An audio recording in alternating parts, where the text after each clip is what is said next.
साथियों नमस्कार। भारत माता की जय, वंदे मातरम।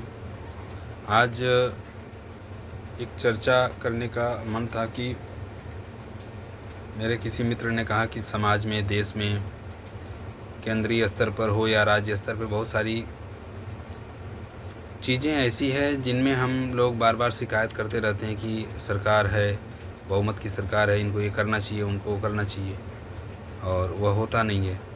और हमारा ये भी मानना है कि हमसे बहुत ही अच्छे शिक्षित और पढ़े लिखे लोग ऊपर होंगे और वो अपने स्तर पर प्रयास कर भी रहे होंगे, परंतु कभी कभी ऐसा दिखता है कि जो चीज़ों की अपेक्षा होती है कि देश में होना चाहिए, समाज में होना चाहिए, या सिस्टम में होना चाहिए, वो होता नहीं है। कहीं कहीं या तो कोई अपनी जिम्मेदारी, अपने दायित्व का भरपूर पालन नहीं करता है, या किसी सरकारी संस्थान या अपने अधिकार और शक्ति का दुरुपयोग कर देता है। ऐसा बहुतायत में देखा गया है। अब जैसे ये सब कुछ चीज़ें हैं जो कि हमारे बस की बात नहीं है।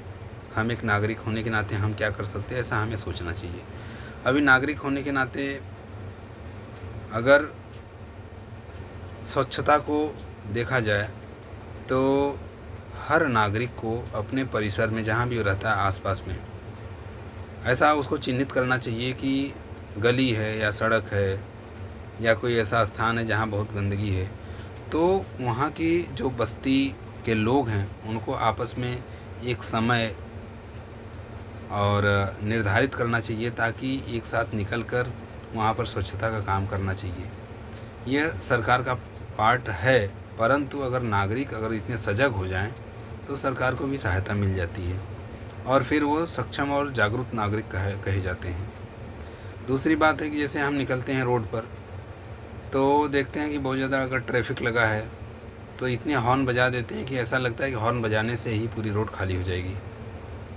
हम सिर्फ अपनी हॉर्न बजाते हैं, होता कुछ भी नहीं है। तो ये सब हमारी जो आदतें पड़ी हुई हैं, इन आदतों को हमको छोड़ना चाहिए।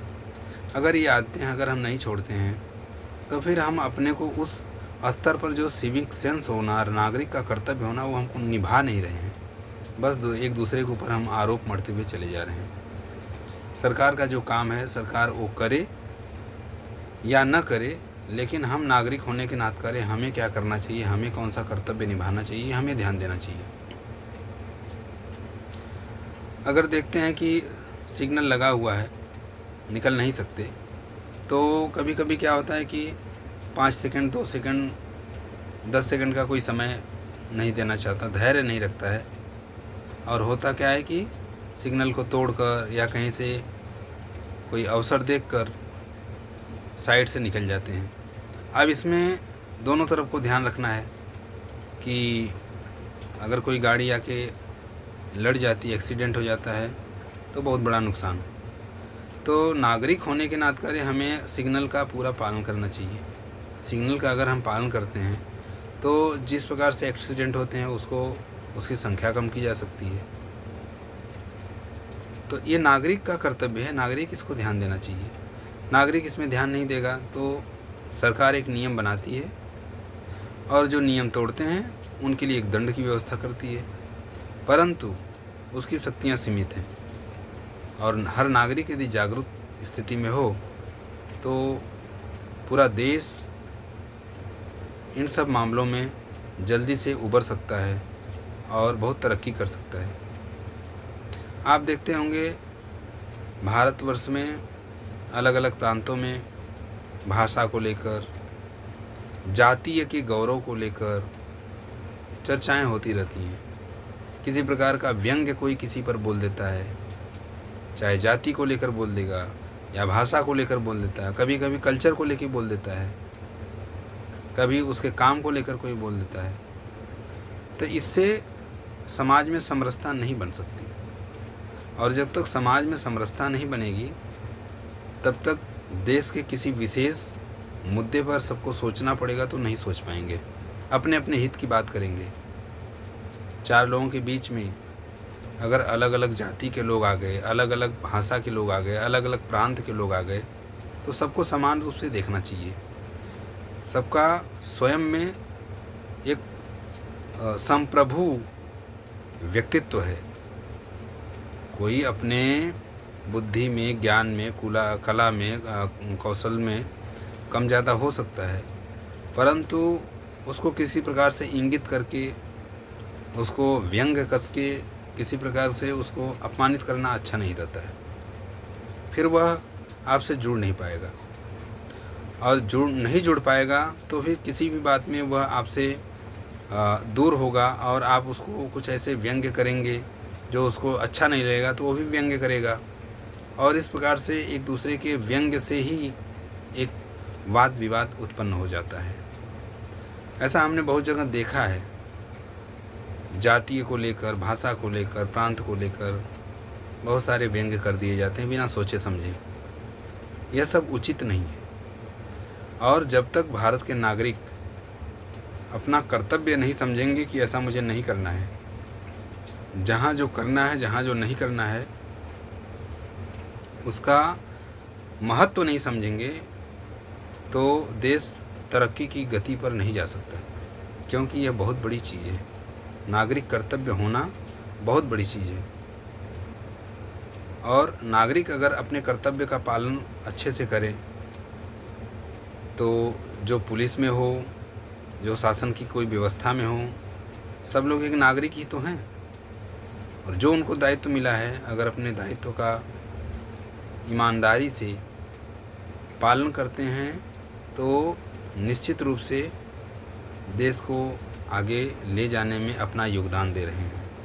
वह एक बहुत ही अच्छे और बड़े और सुलझे हुए देशभक्त ही कहे जाएंगे। आपने देखा होगा कि हमारे रामायण जो हमारा ग्रंथ है, उसमें कर्तव्यों की जितनी बात होती है, अधिकारों की उतनी बात नहीं होती है। कर्तव्यों को जितना महत्व दिया जाता है, अधिकारों को उतना महत्व नहीं दिया जाता है। राजा राम भगवान राजा दशरथ के पुत्र थे, और उनका अधिकार था कि वो राजा बने, परंतु उन्होंने कर्तव्य का पालन करने के लिए अधिकार को छोड़ दिया। तो अधिकार का निभाना, अधिकार को पाना और कर्तव्य का निभाना, दोनों में बहुत बड़ा फर्क है। कर्तव्य निभाते निभाते ही भगवान श्री रामचंद्र जी अयोध्या से वनगमन करते हैं। आगे जैसी जैसी परिस्थिति बनती है उसके अनुकूल व्यवहार करते हैं। जो भी संघर्ष उन्हें झेलना पड़ता है सब झेलते हैं, परंतु कभी अप्रसन्न नहीं होते हैं और अपने कर्तव्य से विमुख भी नहीं होते हैं। अधिकार मांगने के लिए दौड़ते नहीं हैं। तो इसी प्रकार से यह तो भगवान राम का उदाहरण इसलिए दिया गया कि वो कर्तव्यनिष्ठ थे और अपने कर्तव्य को लेकर ज़्यादा ही सचेत रहा करते थे। और आज की स्थिति हमारे भारत में होगी, हम अधिकारों को लेने के लिए बहुत सचेत हो गए हैं।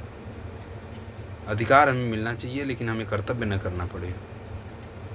तो यह बात रखने का बस इतना सा विषय है कि अगर कोई मेरी इस बात को सुनता हो, समझता हो, तो वो भी अपने मन में विचार करे और क्या उचित है, क्या नहीं उचित है, वैसा आप अपने जीवन में करे और देश की प्रगति में, देश की समृद्धि में अपना योगदान दे। जय हिंद, जय भारत, धन्यवाद।